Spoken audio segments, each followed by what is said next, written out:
This is the Sri Lanka Broadcasting Corporation.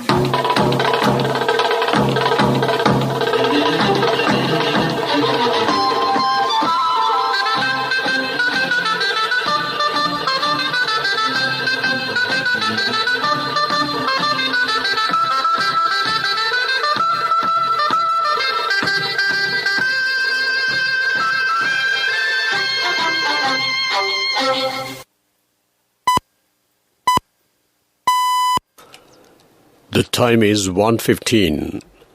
Here is the news edited by Ramesh Peris, read by Victor Raj. Here are the headlines of the local news.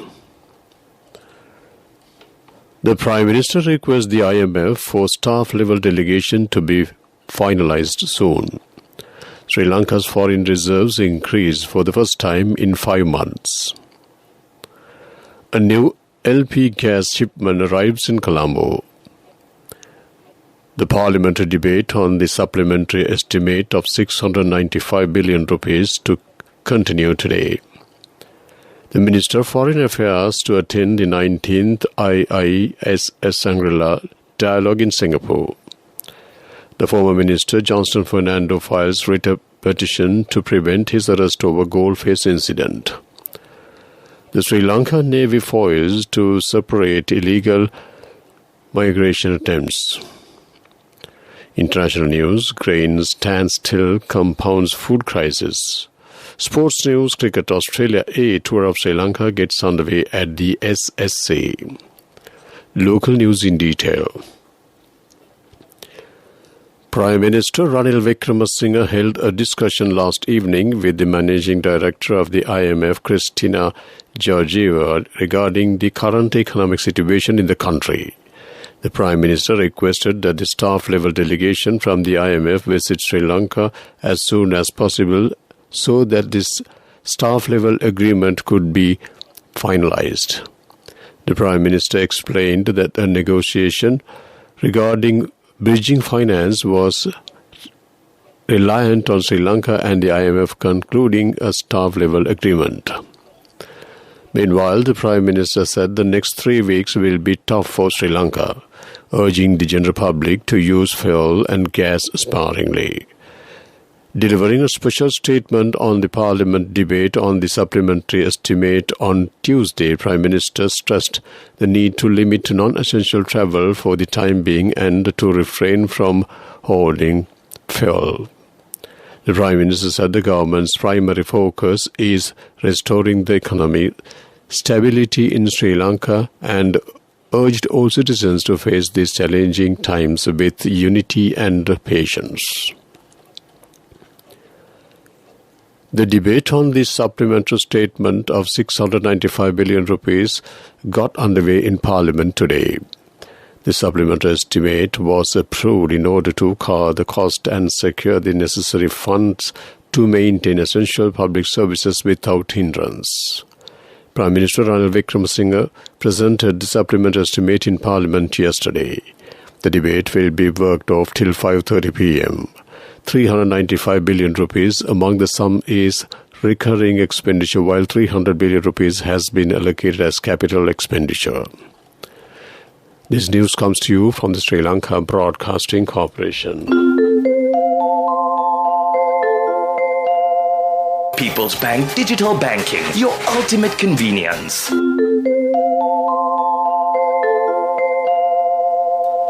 Continuing with more local news, Minister of Foreign Affairs Professor J.L. Peris will travel to Singapore today on a 2-day bilateral visit on the invitation of his Singaporean counterpart Minister Vivian Balakrishnan.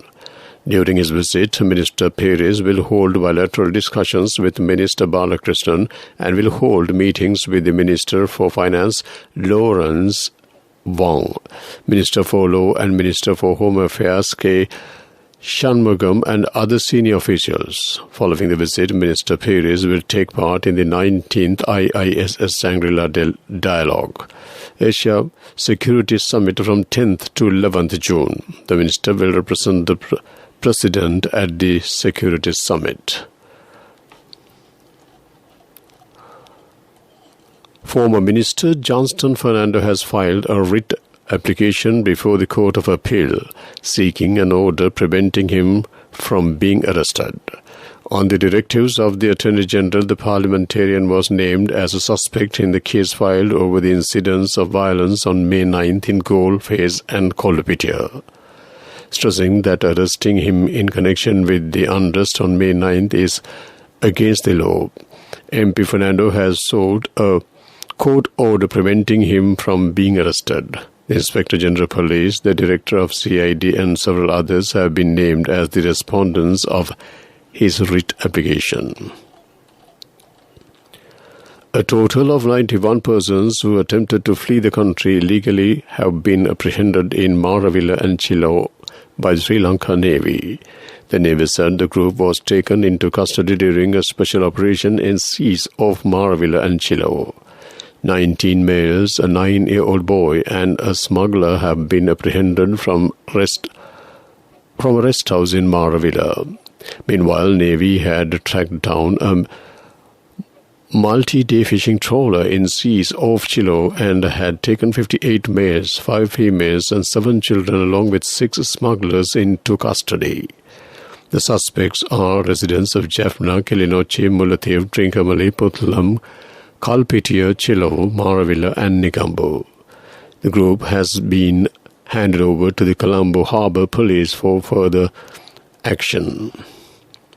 That ends main news story. Transact wherever you are on your mobile phone via the People's Wave mobile banking app or People's Wave internet banking facility. People's Bank Digital Banking, your ultimate convenience.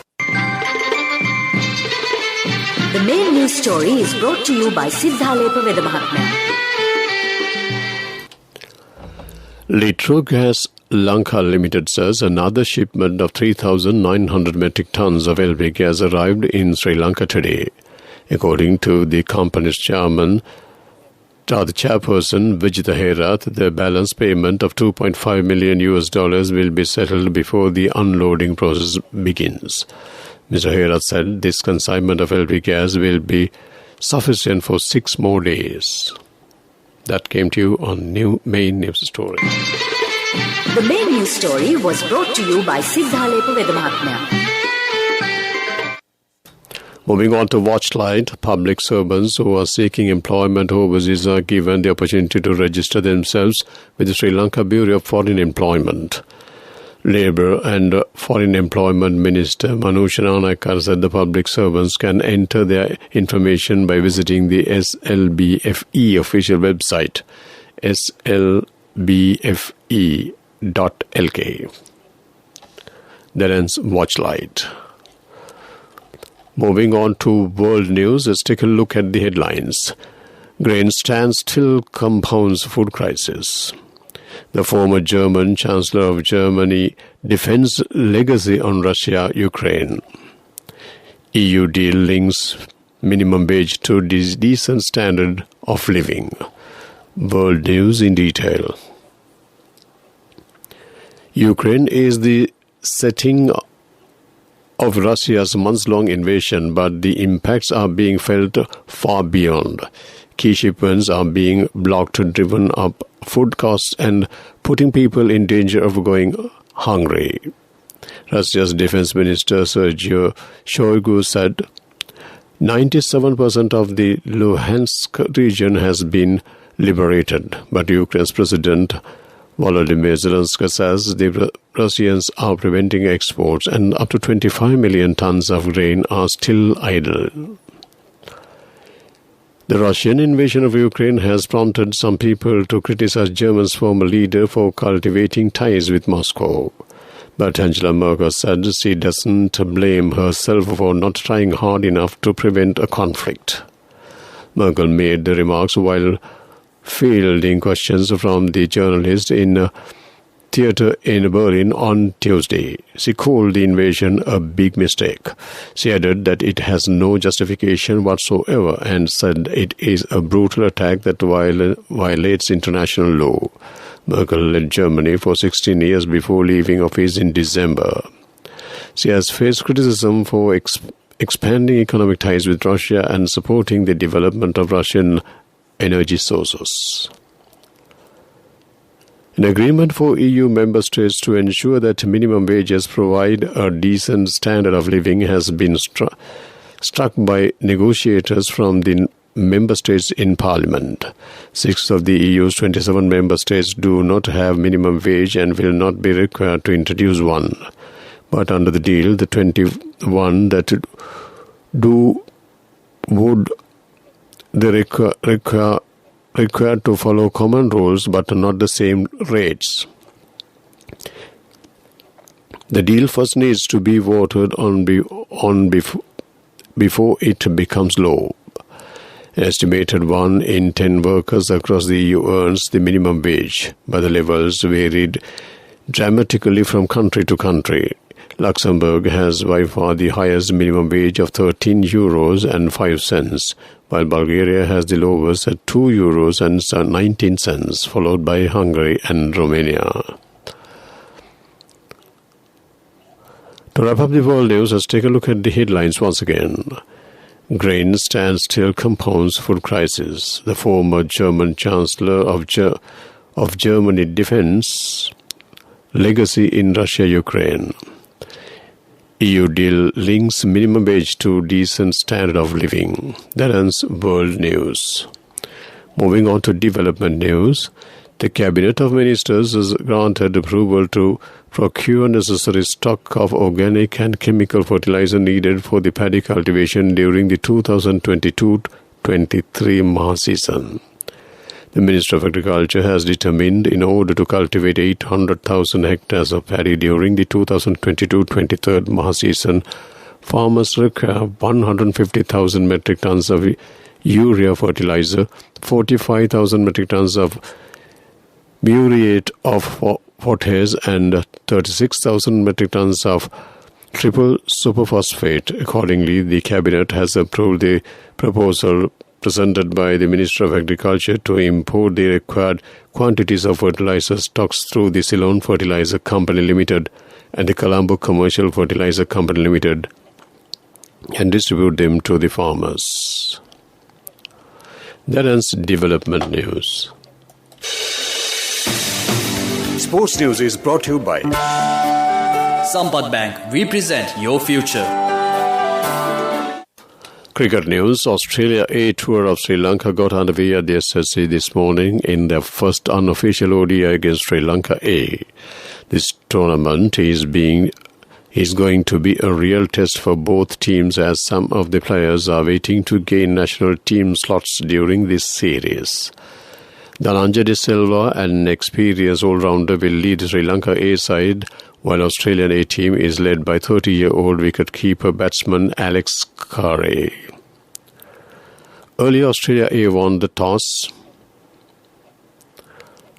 and elected to field. A short while ago, Sri Lanka A were 221 for the loss of 5 wickets, with Ashan Bandara on 25 runs and Dinut Vellalage yet to get off the mark after 40 overs. Earlier, skipper Dhananjay De Silva got out for 68 runs and Oshada Fernando made 65 runs. That ends sports news.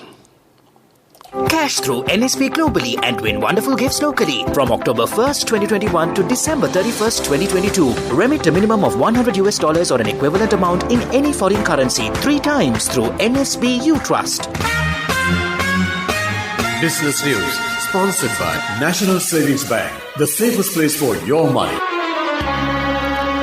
Mars Holdings, the Sri Lankan-based design to deliver solutions provider, announced the launch of Mars Foundation for Change, an independent non-profit organization aimed at tackling the social and environmental challenges faced due to biodiversity loss, ocean pollution, and lack of access to clean water. The creation of the Mars Foundation for Change is an extension of the actions implemented by the company-wide sustainability strategy. Plan for Change.